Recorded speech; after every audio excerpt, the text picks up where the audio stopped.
Welcome to Stitching Tales, a podcast about all things sewing and what it's really like to run a sewing business. I am Johanna Lundström. And I am Malena Hjerpe. And in today's episode, we're going to do a bit of an update because we're in the throes of summer right now as we are recording this episode. And we both have a few updates to give you, our dear listeners. And Malena, in a previous episode, we talked about your busy week. And am I correct now that your busy week has started? So what are you doing right now?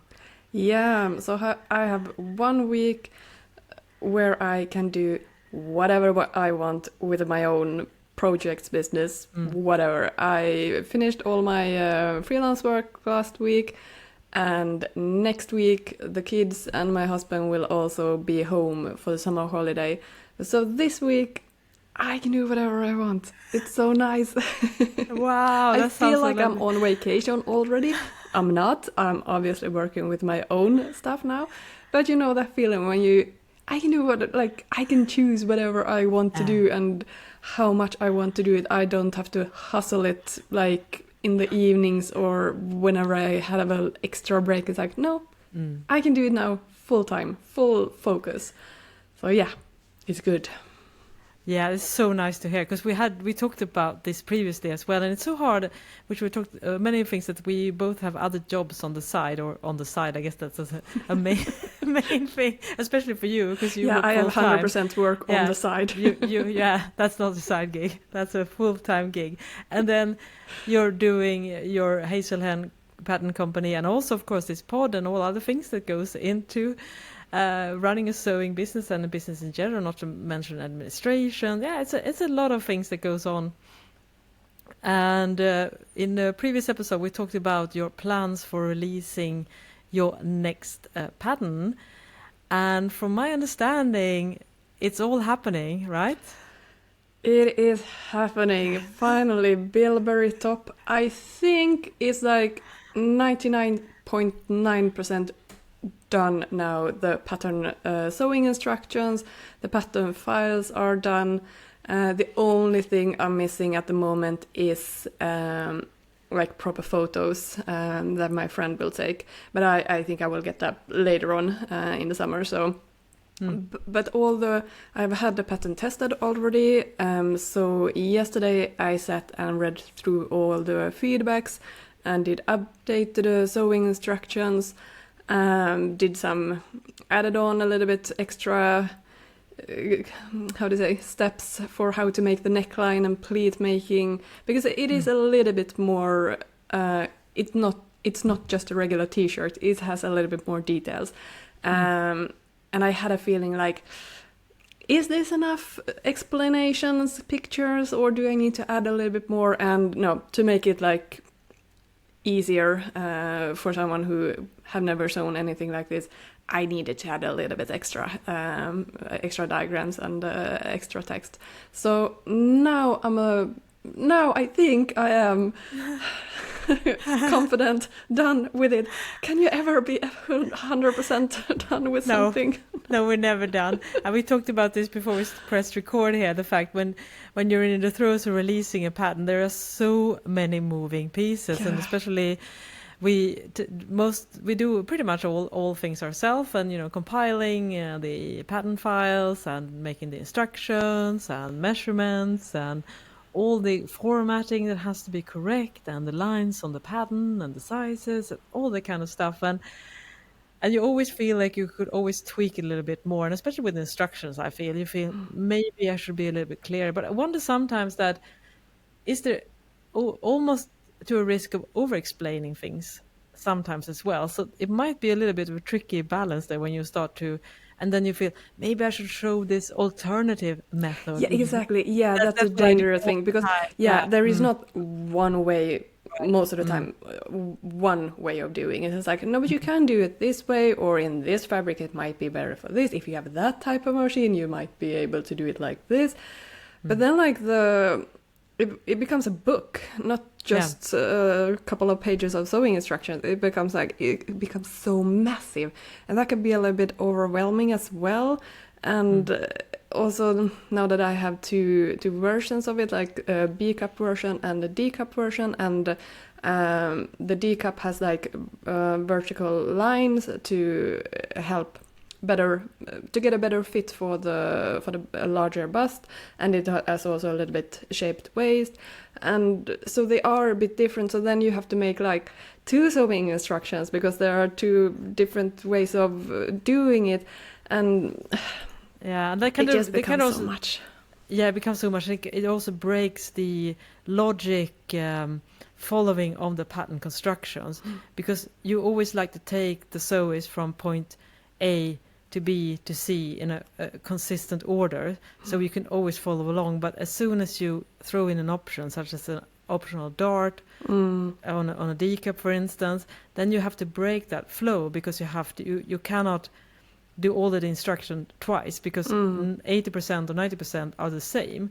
So I guess in your case, you would say, if you're doing the B cup, then you go to there, but if you're doing the D cup, then you have to go there, and then you have to take them back. So it's I think that's interesting and kind of challenging, educational challenges from a user interface design when we're showing different options. So I think we all struggle with that, and we like to provide the ones that are getting a pattern with also customizing options. Maybe you have two different color versions or things like that, so that you can have your pattern to be different things, that it becomes versatile.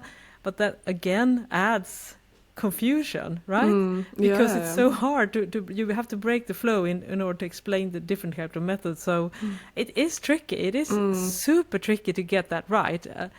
So sometimes I feel like I would just want to do very basic garments, but that I find that so boring.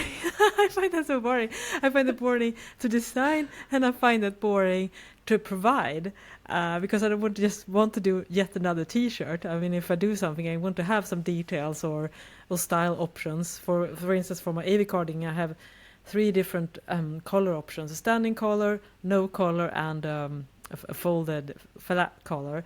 And I think in a way that's too many options, because that provides more confusion, because you have to jump back and forth depending on what color version you are using. On the other hand, I feel like this is a pattern that you can redo over and over and over again. I guess that's why some people do like extensions packs. So for instance, you would do say a B cup T-shirt, and then you would add like an extension pack or something like that for some with a seam line that you can alter for different bust sizes or things like that, or different color versions. But it's so tricky. I have a little bit hard time navigating the expansions packs as well, because what exactly are those? Are they a full pattern? It's tricky to. Those are the decisions we have to think about from a consumer perspective as well. We want to make sure that we're clear on what we're offering and that they feels valuable. Yeah, exactly. Yeah, and also it's like I want to like visually pick one like way of doing it. For example, I have I draw all the pictures, or do you say diagrams? Like sketches. I draw them in Illustrator. So technical drawings, I guess. Yeah, technical drawings. So they all look the same during the sewing instructions. But I mean, some things are so hard to illustrate. Then you actually want to have a photo, but it doesn't look nice with, I mean, technical sketches, and then all of a sudden one photo thrown in there. Yeah. So it also like throws off the whole visual appeal somehow. Totally. I am now, the next thing on my to-do list is I'm gonna write a blog post or a couple of posts, a sew-along. There I can have the pictures. So that could be like a companion, like if you don't understand the technical drawings, you can look at the photos. But here I want to pick your brain about how to do a sew-along, because I have never done like a proper sew-along blog post. How do you do them? Do you write every single step? Do you take just snippets out of it, like details? Or like how do people do general sew-alongs? Oh, I feel I might not be able to answer that for this. I would say it depends. Is that a good answer? But I can give you And I think if you go and research, you will find the same way. I guess there is two school of thoughts, which is one, I will say that almost all sew-alongs are photographs rather than illustrations. Because that way you can keep, because some things are clear in a photograph and some things are clear in technical illustrations. Yeah, but that's the lane I'm picking, yes. In the sewing instruction, technical drawings, in Illustrator, in the blog post, only photos.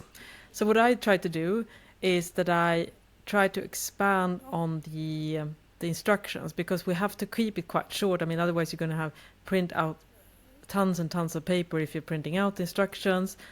So, and to me, it gives the opportunity to explain a little bit more behind certain things and the reasoning why I'm doing it. And I also try to show a construction option. For instance, to solve the problem we had here previously when we said that maybe there are two ways of sewing a collar. I like to add the second way of sewing a collar, or one of the other style options I show in the sew-along series. So I try to offer more value in terms of that. And when I did the sew-along for the girly top, I used the striped fabrics. So I also made it into a tutorial on how to cut striped knit fabrics and how to properly align them. So these kind of things I felt was helpful to just add a little bit more in-depth knowledge, I think, to what I'm able to provide with a very simple, because I don't think the instructions in a sewing pattern should be too wordy.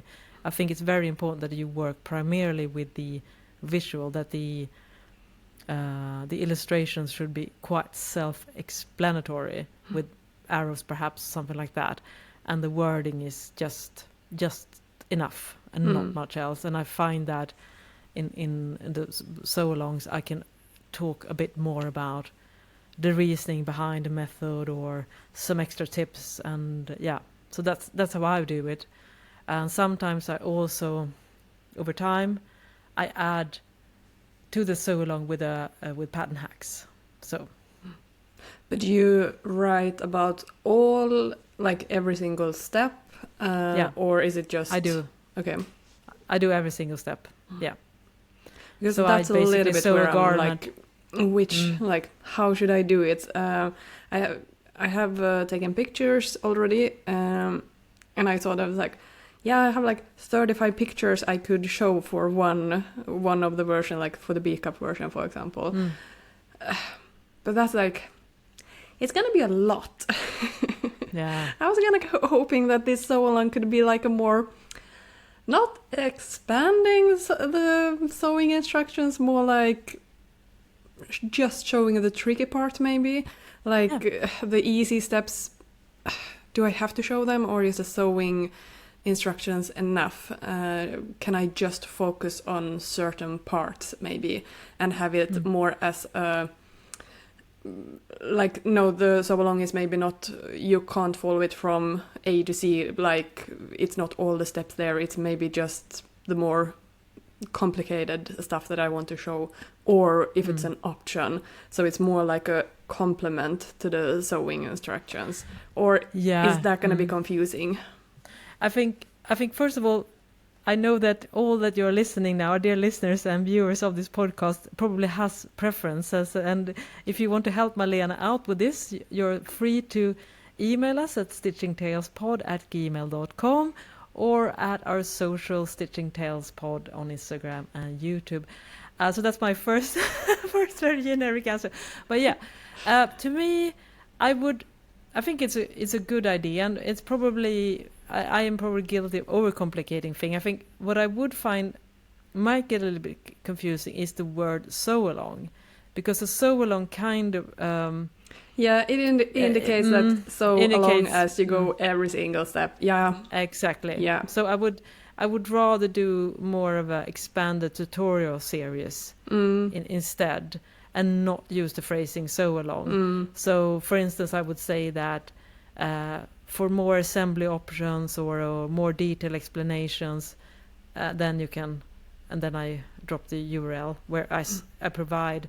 So in my case, we're going to get a little bit technical here, but You can always use categories, of course, if you're using a blog. So I only link to and show the URL to the category of that particular sew along. So you can just see all the, and over time, of course, that library tends to build up, because I mean, you might end up want to show a pattern hack for the Bilberry top, for instance, and then you just, so every time you use that URL, you will find all the information, all the posts that you have around a particular sewing pattern. That will be my way of doing it in that sense. But it's so hard to tell. I mean, I get a lot of requests from, I wouldn't say, but I get regular requests for videos as well.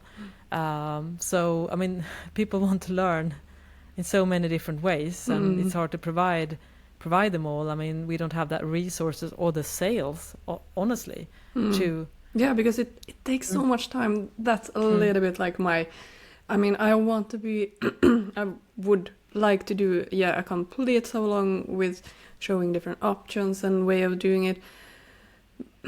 But I have this week, and for me, writing takes so much time, and like, I don't want to spend like ages on this so long blog post. To be honest, I'm kind of a little bit tired of this one now. Yeah, I get it. I want to move on. Yeah. I just want. That's also like one, like full disclosure here. We have talked about this before about the release date. Like, I could release it this week, since it is done. It's just the photos that I'm missing, but I can release it. But next week I will be on holiday. I don't want to think about this then. And you can't launch something and then be like, bye, now I'm off on holiday. Like, no, you have to take care of it if there comes any questions, or like, you want to be there. So that's like biggest number one reason why I'm gonna do it after my vacation, or also after August, because I feel August, a lot of Europeans are on holiday then, so it's maybe not a good time to launch it. So early September, I'm gonna launch it. But just like a little, since I am done, I want to celebrate it somehow. I'm thinking of doing a giveaway, so I can have like a little bit of a, I crossed the finish line, it's done. I can send it out to a couple of people at least. And also a good way of like seeing, is everything fine? I mean, it's not a pattern test or anything that has been done. It should be completely fine. But we talked earlier before we started recording that it's so easy that you forget, like that final thing you forget, like you accidentally close a layer in Illustrator before you save the PDF, and like those stupid mistakes. So that's also a little bit like sneak launch, like I give it away to a couple of people. If there's any major, fingers crossed, they will reach out then. So that's my plan. So I can have a little bit of a release, launch feeling at least. I can send it to a couple of people. I think that's a great idea, because it's always like you need, a kick to your reward system. Exactly. You need those reward hormones to get going, because otherwise you do all this, because you're definitely you're doing a race this week, right, to the finish line. Yeah. And then it's going to be kind of a anti-climax, I can imagine, because we're recording this in late June, and then you might release the pattern until September properly, I guess, then is your plan. So that means that it's going to be, sometimes it's going to be a little bit hard to get that kind of enthusiasm as well. You have to sit on a pattern for 2.5 months or 2 months. And then you're like, oh, that old pattern that I finished several months ago. I have to deal with it again. Yeah, now I'm going to be super excited about it to launch it. So I get that. I think it's a clever idea. It's a way of doing it. And that is a reality, that if we have to finish things a bit before. It's the same with books. It takes time, and also it's good to sit on things, but you can also definitely get a little bit tired on it. And mentally, I assume that when it's time to release it properly, then you kind of mentally have moved on to other ideas and Yeah, I don't projects think that I you will want be to do. more excited in the fall. It's just No. that I will physically be at work again, so Yeah, I can exactly. deal with things if anything anything so that's happens. good. And I also see like a giveaway for me. I mean, since my PDF side of my business, I mean, it's so small. I'm not huge on Instagram, or my mailing list is not that huge or anything. So I see this giveaway as a little bit of a, you know, in a food store when a brand is launching a new taste or something and they have a giveaway, free samples. Like, I see it also as a give, like, how do you say, giveaway, like sample tasting. Sample, exactly. Yeah. It's marketing basically. Here, try my pattern for free. Like, fingers crossed that you will get a new customer that way as well. And so people can try it out before buying some other patterns, see if they like my way of working or not. So yeah, that's the plan. Then we'll see how. Fingers crossed I will have, I mean, no, the blog post needs to be done this week. Otherwise they are not happening. Yeah, totally. And I think that's such a good idea. And then don't grab more than you can chew, basically.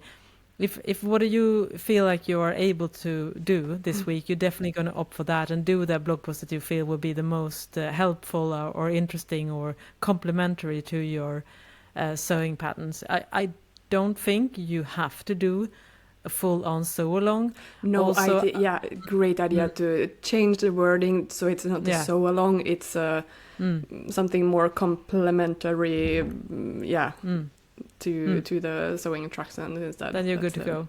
Yeah, sounds like a great idea.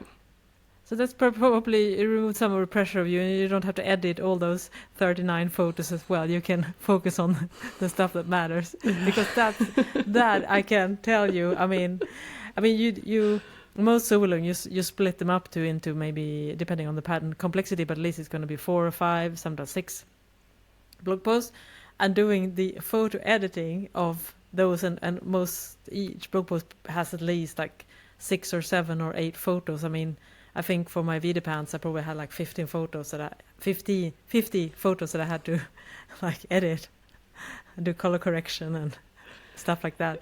Yeah. It wasn't a great experience. I mean, no, and I don't have work, I don't have a proper like program either for batch photing, I mean, I don't have Lightroom anymore. I had it before where you can edit pictures really well. I just have the regular edits like when you open up a picture, like it's not gonna be, I don't aim it to be, it should be clear and easy to understand. The pretty pictures, sorry, that's where I gotta compromise on. Yeah, I think it's a great approach. And I mean, you do so many things. So the most important thing is, of course, always the sewing instructions. That those can stand on their own, that you do not have to go over to a sew-along in order to fully understand them. And I think that should always be the main for us that are creating the pattern, in my opinion. Yeah. So that's just a bonus feature and a way of reaching hopefully a larger audience as well, because sometimes you might feel a little bit hesitant about whether or not you're going to get the pattern. Then you find the sew-along, then you can be assured that there will be clear instructions, especially if you're, I think, unfamiliar with the brand. But if you know that someone is providing solid instructions, I think it's not really an issue. Good. It's always helpful to bring out what's up in the air. To vent to the issues. Yeah, exactly. But we have talked a lot about me and the Bilberry top now. What is going on at your end? Yeah, it's kind of going on a big thing, and I've hinted this I think a couple of weeks ago or a month ago or in a previous podcast episode, but to give a little bit of a backstory, we did a couple of episodes in the spring where we talked about our current businesses' woes and ways of navigating them, and we talked about your upcoming pattern launch in your episode, and in my episode it was a lot of focus about the fact of my overwhelm and the fact that I know what I need to do, but I don't have the time or the energy of doing them all. And my business stands on so many different legs as well. I don't only have a sewing pattern business. I deal with physical books. I have a YouTube channel that is pretty big. I have courses, video sewing courses. So many things that you can't even remember everything. Newsletter, and of course my Instagram account, and all the small and plus of course sewing patterns as well, which I try to release at least one a year. Hopefully, that's my goal. Not always happening, but anyways, and I'm still only one person, and I went back to my day job after a little bit of a hiatus there in order to focus on finishing my jeans sewing course and get head started on and of course producing new books as well, and which again doing all the layout and the production and everything myself as well, and of course every time I speak on this out loud, I clearly hear the madness in this, and of course it would be great to say, oh yeah, but just scale back and focus on one thing, and that's a sound advice, but also let's keep it real. In this sewing business we deal with $15 products or something like that, or 10.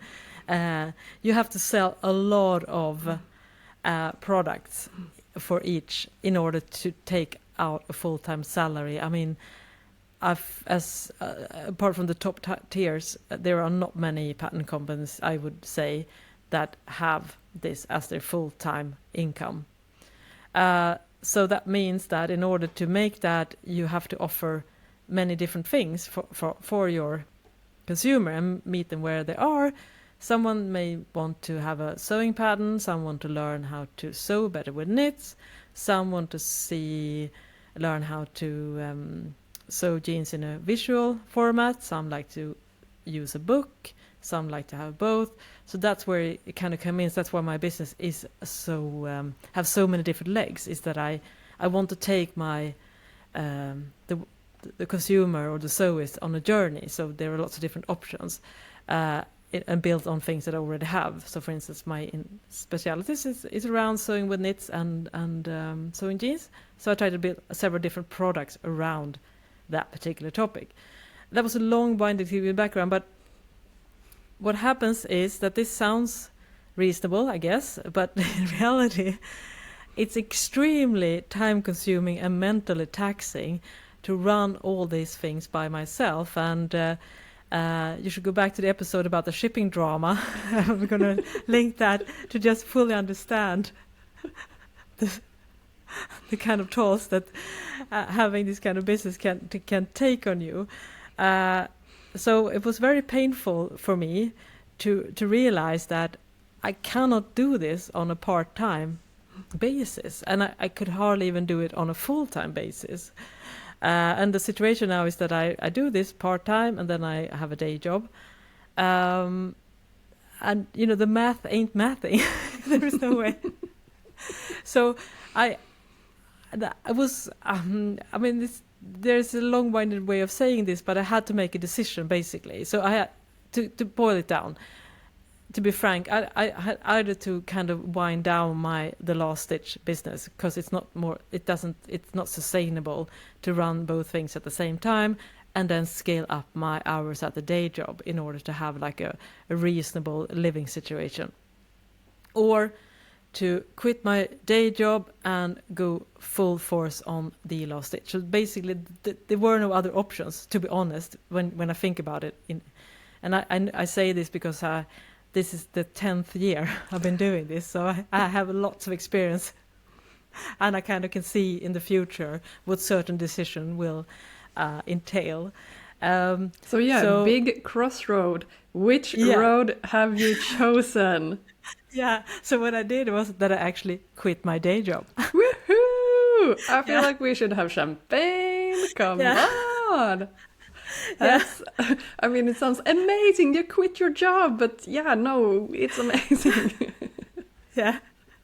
It's feel like surreal, and I've known this for a while, but I wanted to make sure that it was, official within the organization I work with, so I didn't want to announce it on the podcast and then someone at work would find out my podcast. Yeah, I mean, you don't want to burn the bridges. No, exactly.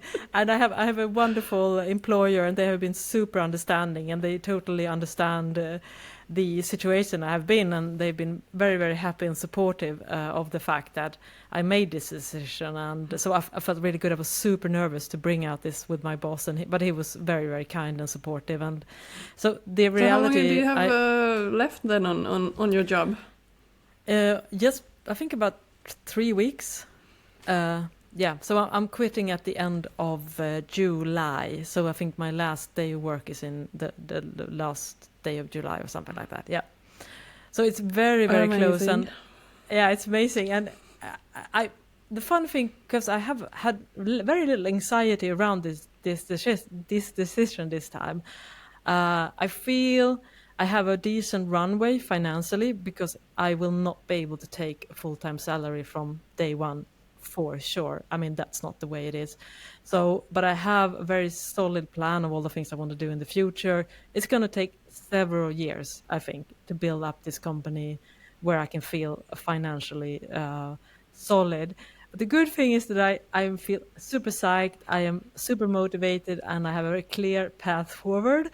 And I'm very excited about all the things I want to do and how I want to improve, especially on the marketing front, which I think has always been my Achilles heel, I think, in lots of ways. And I mean, it makes total sense if you have worked with your own business on just 50%. I mean, then you can barely even produce new stuff. But you only produce. Marketing is, I mean, it is so important. So if you don't do marketing, you don't sell. Now you will have to actually do more marketing. That I think that will be showing on the numbers as well. I hope so, and I think so too. And it's going to be very exciting. It's definitely we're going to keep your listeners updated on this journey. We're going to be as transparent as we usually are about this kind of stuff. And but I will say I feel so calm and very trusting in this decision. And I never thought I would feel that way. I would think that I would be like a bundle of anxiety right now, but I don't. I feel like I had to make this choice. And also, I'm not getting younger as well. I'm turning 53 in a couple of weeks as well. So it's like you have to kind of figure out where you want to go in your life and try to be kind to yourself and not like burn yourself out over and over again, which has been my like modus operandi for a lot of time. So yeah, I sincerely hope that this will work out. And if worst comes to worst, I can go back to having a day job. That's fine. Then I would probably end up having to make another decision regarding my sewing company again, of course. And you have to be flexible. Yeah, I mean, that's life. But you pivot and you go ahead and you pivot again, and you see where 100%. Yeah. What's going to happen in the future. But what is your first plan of attack now after the summer holiday, when you get back and you can 100% focus on your own stuff? Yeah, I have a couple of things. First of all, I'm going to do some updates actually to my jeans course, and I'll do a little bit of an expansion that will, of course, be included if you already bought the course. And then in September, are you going to talk about it on YouTube then? Oh, I have already. I have already. Good. Oh yeah. Good. Yeah. I will of course keep on doing YouTube. I published 3 videos so far. Nice. Since we talked about it, and I have like at least 5 more ideas upcoming that I will plan to shoot when I come back from my holidays. And then in September I plan to start working more focused on our book, because that's another project that I found really hard to do as well on top of my day job. That was a big realization, because you're going to do those large projects, you need time, because it takes so much time, and I definitely want to make sure that we can get that book out in the next year. So that's my main focus, of course, apart from the marketing and I will keep on being, I think I will, because we talked about in that episode as well, my main focus is going to be YouTube and the email for now. I would love to be more active on social media. I know it's valuable. and of course this podcast I will also focus on, but I cannot do it all, and I have to take that step back. And I'm also looking a lot into streamlining things, and I started to use AI more and more in order to make things a bit more effective, and hopefully I can do more of those kind of back-end stuff as well, so I'll be able to be more productive in that way as well by using AI for a bit of a support. Yeah, no, I think, I mean, social media is great, but if you don't have the time and energy for it, I mean, you can pause that. It's fine. You are so much stronger and bigger on other places. And I mean, YouTube is also like kind of a social media platform. So I mean, you are still there. You are still connecting to your audience. So it's just choosing your platform. 100%. And we're going to keep on doing this podcast as well. Yeah, of course. Of course. This is so fun. It's the joy of the week. It's one of the most low effort, and it gives so much energy to always have this chat with you, Malena, every week. So we're definitely going to keep that going. And of course, we will take you along on the journey of finishing our next book, our second book together, because it's going to be a journey as well. So many stuff to do in the future, and I have like a 5-year plan of all the things I want to do. So, but one thing at a time. Yeah, true. It's the ideas is not a problem. It's more like what to do first, what to prioritize, choose where to start. 100%. So yeah, it's a lot of things going on right now, for sure. I mean, what's your feeling now when it comes to the pattern launch and looking into the future of your business? I mean, I just want to get it done now. I mean, the outcome I wishes for is just that it gets done, it's completed, and it's out there. Then I'm gonna be happy. Of course, you wish for good selling as well, but that comes like, whatever. As long as it's out, then I'm fine. But for my own business in the future, it's the struggle between having the time, focus, and from August I'm gonna work 100% again with freelance work. So it's like, I want to focus on my business, but reality, I don't have time for it at the moment. It's gonna be there as a little side hustle project.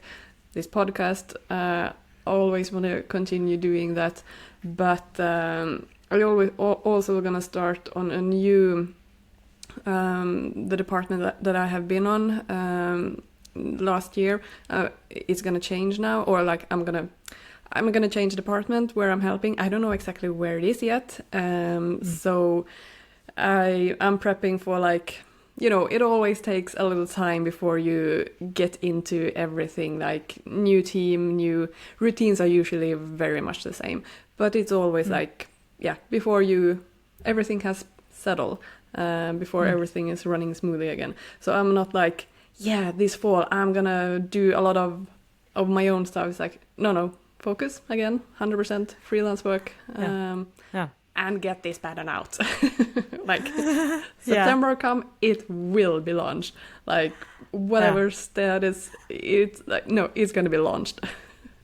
Yeah, and wouldn't it be amazing if your pattern was such a blockbuster? It would give you a complete new. Because I can imagine if you had like a ton of sale, a more substantial raise in sales compared to your previous pattern releases. Wouldn't that kind of make you feel in a certain way, right? I mean, it's going to be interesting to hear, because I can also think that because we always have kind of low expectations of how things look. Realistic, I guess you could say. Low. But it's also like it is a numbers game. Like I know how many followers I have on Instagram. I know how many followers or like email subscribers. Like I know how many people I can reach. And I mean, obviously not 100% are gonna buy. Like it is quite a small percentage that are gonna buy. So it's like, I mean, how would that even be possible? The only, the thing that we all small businesses wishes for is that someone is reposting pictures about it so it goes viral, someone who has a lot of bigger audience. I mean, but you can't rely on that. I mean, that's like winning the lottery a little bit. Like you can wish, but you can't rely on it. So I mean, a little bit numbers, calculations, like I have quite realistic expectations, and I'm like, they're not super high.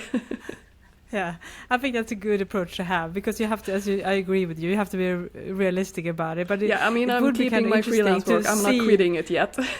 No. Huge announcement on the first podcast in September. Malena, I'm quitting my day job. Moves to Bali and live off the passive income this business. Yeah, exactly. Living the dream. Yeah, not gonna happen. No, it's probably not. But I think I have a good feeling about this pattern, and also we should also think about the fact that even though our audience could always be bigger, we are slowly, building a compounding momentum, I would say. And also we have this podcast as well, where we talk about the things that we do, and I mean, most podcast episodes that we release have on average around, I think the average is around 400 listeners for each episode, and we have some podcast episode that is almost in the 1,000 that's amazing. Downloads. So happy you all are here listening to us. Yeah, that's exactly. So, and we forget that because we always feel like this is just a friendly chat, and then we look at the numbers and we realize that hundreds of people are actually taking in what we are saying and following us along, and so that's also a way that we are able to reach people. And so it kind of, I think it creates like a flywheel effect, and small streams will build up over time. Yeah, and here also I like kind of being small at the moment, at least. If you would have a huge following on Instagram, like there would be so much more things you needed to do there as well. I mean, the bigger the audience, the more contact support, like administrative things you also need to do. So it is quite comfortable being small. Then you could really take care of what you have. So it's a little bit like, do I wish to have 100,000 followers tomorrow? Like, not. That's scary as well. So I'm not complaining that I don't have like sky high rockets numbers. I'm like, it is pretty comfortable, but I know that things are not gonna change while I'm staying here. So but it is there are pros and cons on both sides. I mean, it's a little bit scary also as well, if you are gonna have big numbers. Yeah, it's very true. You should always think about that aspect. Well, it has to be manageable. I mean, as an example for me as well, that I kind of created too many divisions that almost became a little bit too hard to handle for just one person. So I think you have a very sound idea about that, and be very realistic about it, and try to keep focus on. And I think over time, slow growth is very. It can be frustrating, but it also can be deeply gratifying, because then you're able to adjust to what is actually happening, and also think, is this something you really want to do? Because, for instance, you might have a huge success with one of your first releases, if you say a sewing pattern, for instance, and after a while you might end up, the sales might trickle down or get reduced, because different buying patterns, maybe there is another sewing pattern companies that are doing something similar that has a larger appeal, and I think that could emotionally be a little bit tricky to navigate if you have very instant success. I know a lot of like pop stars and stuff like those people, they talk about that. Sometimes the success happens overnight, almost instantly, and then the uphill battle starts, because you get used to the success and everyone is asking for you, and you have all the spotlight, and then after a couple of years, maybe your record sales are dropping and you have a hard time to fill stadiums or tour, And that, I think that's going to be a really tricky shift, and that's not the reality we are working with. So No, I mean, if the pattern business would be, I mean, PDF pattern side would be a lot bigger, you kind of almost need to have a team as well. I mean, somebody who's Totally. doing all the administrative stuff and helps you out, because if it's a bigger business, it is tricky that everything is solely on one person. What if you get sick? What if, I mean, there is somebody who needs to be there all the time then. And then you all of a sudden, if you have employers or employees, or if you hire freelancers or whatever, it's it's a lot of bigger thing then. So I do feel comfortable with it at the moment, just being like a small side business, a fun passion project. It's I'm comfortable with that.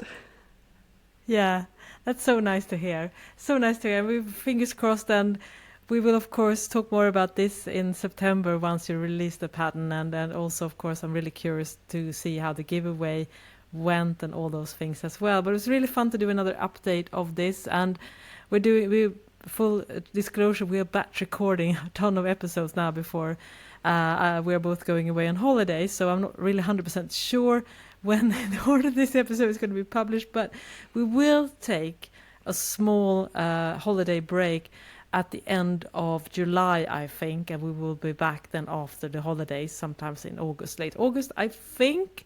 We're doing this, when we are back, we're going to do it as always every week as normal, but we will take a little bit of break. So just that you know that there will be a couple of weeks there will be no episodes, because we need to do other things as well. Apart from that, but the podcast is going to get back for sure. Absolutely, we need a little summer holiday as well. Totally. So thank you so much for listening, and if you want to find more about us, you will find me over at the.list. So I'm in holiday brain. I'm actually going away on a We're signing long off holiday already. tomorrow. Right. Can we do a take two? You will find me, Johanna Lundström, over at thelaststitch.com, where you can find more information about my sewing courses and my books and my sewing pattern and lots of sewing tutorials. You can find me at hazelhenpatterns.com or at Instagram at Hazelhen Patterns. Hope you all have a great summer, and see you after the break. Yeah, bye-bye. Bye bye.